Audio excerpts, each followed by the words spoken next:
Јулевски, вие сте повеќе од една година председател на Сдруженијето Храбро срце. Изминатава година, негде на есен, ви беше ветено од страна на екс-премиерот Заев и на поранешниот министар за здравство Филипче дека од 1 јануари ќе се укине партиципацијата. Тоа не се случи. Што практично тоа за вас значи? Ние по макотрпни преговори од 2 години, конечно минатата година успеавме да стапиме во контакти со премиерот тогашен и со министерот за здравство и добивавме постојано позитивни одговори дека позитивно ќе ни се одговори на нашето барање за ослободување од партиципација за лекарски услуги на пациентите со механичка потпора, кои што отприлика се 18 луѓе. И имавме и цврсти ветувања дека тоа ќе отпочне од 1.1.2022 година. Во ноември месец минатата година последно премиерот тогашен лично мене во комуникација по WhatsApp ми одговори дека министерот Филипче му кажал не е проблем, ќе ги вметнеме во новата програма, веќе работиме и планираме да ги вметнеме во новата програма за ослободување, бидејќи не се товар за буџетот, се многу малку пациенти. Така. Но од 1.1. не се случи тоа. По промената на структурата на владата, изгубивме секаков контакт со министерството, имавме неколку обиди, стигнавме до шефот на кабинет, до министерот. Требаше да не прими министерот, јас појдов таму и покрај кризата што беше со ковид и сепак успеав да стигнам до вратата на министерот, но за жал вратата на министерот, иако договорена средба, остана затворена. Дали има со образлучение дека има итен состанок со директорите на здравствените установи во државата. Така. Дали исто така се обидовте да искомуницирате и со новиот премиер Ковачевски? Се обидов телефонски да исконтактирам и преку SMS пораки и телефонски повик. Се оглуши премиерот, Значи нема одговор до сега. Така. Никаков одговор до сега.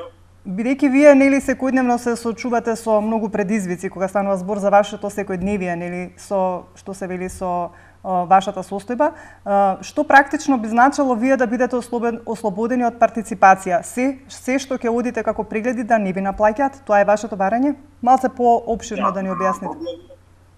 Во главном моментално е тоа нашето барање, оние здравствени услуги кои што ги пружи здравството да не ни се наплаќаат, да бидеме ослободени од онај дел за надомест за партиципација. Така. Тоа би било за нас големо олеснување, а за буџетот не би значило ништо.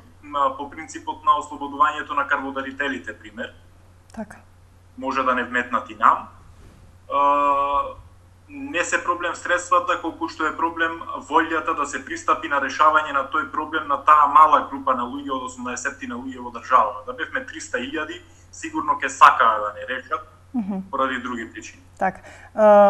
Пред што практично што малку 2 години како се изврши првата трансплантација на срце од починот донор, меѓутоа досега на ниеден од вашите членови му се нема нели извршена ваква трансплантација. Што е причината? Каде е тука проблемот? Основната причина е тоа што најверојатно нам не гледаат како моментално стабилни пациенти, а воопшто не е така. Во светот овие уреди се поставуваат како мост до трансплантација кој што треба да трае 3-6 месеци, не повеќе од година ден. Бидејќи кога би се влошила кајна ситуацијата, тогаш би било доцна за секаква интервенција. Првата причина е таа, другата причина не знам дали е дотолку како што некои кажуваат, бидејќи јас верувам во нашите стручни кардиохирурзи дека може да ја изведат таа трансплантација, но некои кажуваат од надвор дека не можеле нашите кардиохирурзи да изведат операција на лице со пумпа, што јас не верувам. Верувам повеќе на кардиохирурзите кои што покажаа и докажаа дека се носат рамо до рамо со светските кардиохируршки центри, имите колеги. Негде 16 до 18, колку точно сте во Сдруженијето лица кои што чекаат трансплантација? Не сум медицински компетентен јас да кажам кој е поприоритетен во нашето здружение, но има двајца пациенти на кои што им се метнати по 2 пумпи, односно бивади, кај кој што е дупло засложнета ситуацијата отколку кај нас кој што сме со една пумпа. Во светот тие пациенти дури не се пуштаат дома, се чуваат во болнички услови додека се најде да се трансплантира срце. Така да веројатно тие би биле поприоритетни, но сепак докторите треба да одлучат кој. Со самото тоа што ни е вметнат ваков девајс, ние сме да бе во поразвиените земји, пример во Америка, ние би биле први на листите, затоа што овај уред е само мост до трансплантација. Значи, нашето срце видно заслабнало и треба да се промени. Во многу редок случај, значи 2 до 3% максимум во светот, се случува да се поврати пумпната снага на сопственото срце, па да може да продолжи сам да живее пациентот без трансплантација. Бидејќи нели имавте кампања Донирај орган, спаси живот, и ми се чини дека барем малку ја подигна таа кампања свеста кај луѓето за донирање органи. Дали планирате во иднина повторно да покренете кампања заедно со Министерството за здравство?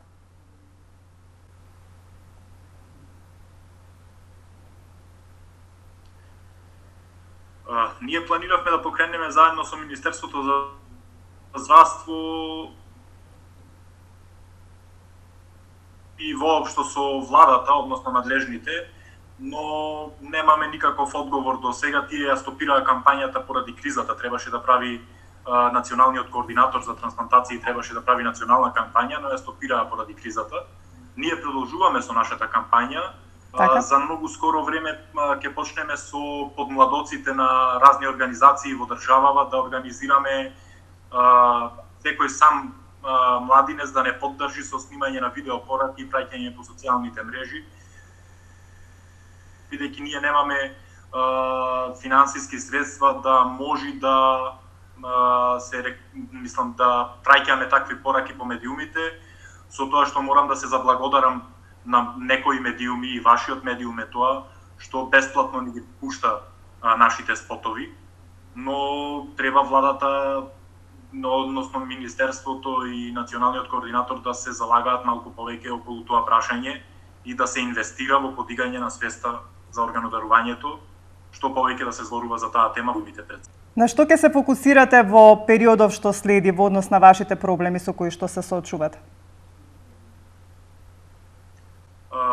Во предстојниот период повеќе ќе се фокусираме на административните проблеми кои што ни се создадоа години наназад, односно промена на нашите батерии за нашите уреди, промена на девајсите онаму каде што треба и така натаму, тоа што моментално ни е итно неопходно за преживување.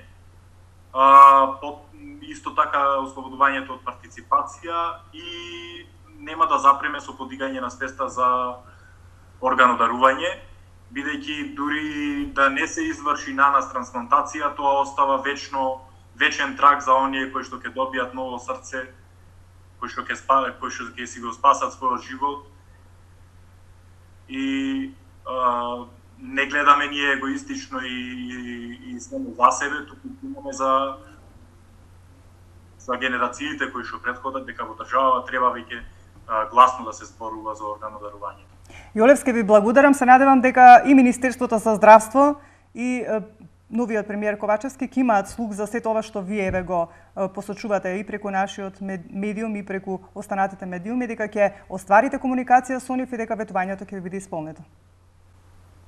Ви благодарам за денешниот разговор. Јас ви благодарам за времето што го издвоивте за нас. И јас се надевам дека ова ќе допре до премиерот и до Министерството за здравство да конечно се одважат и да ни ја закажат таа средба која што ја имаме побарано месеци наназад и да може да зборуваме за прашањата кои што не тангираат нас директно, односно се работи за нашите животи, не се работи за некој луксус или некое дополнително добро. Така, ви благодарам уште еднаш и ние како медиум сме секогаш тука за вас за се што ќе ви биде потребно.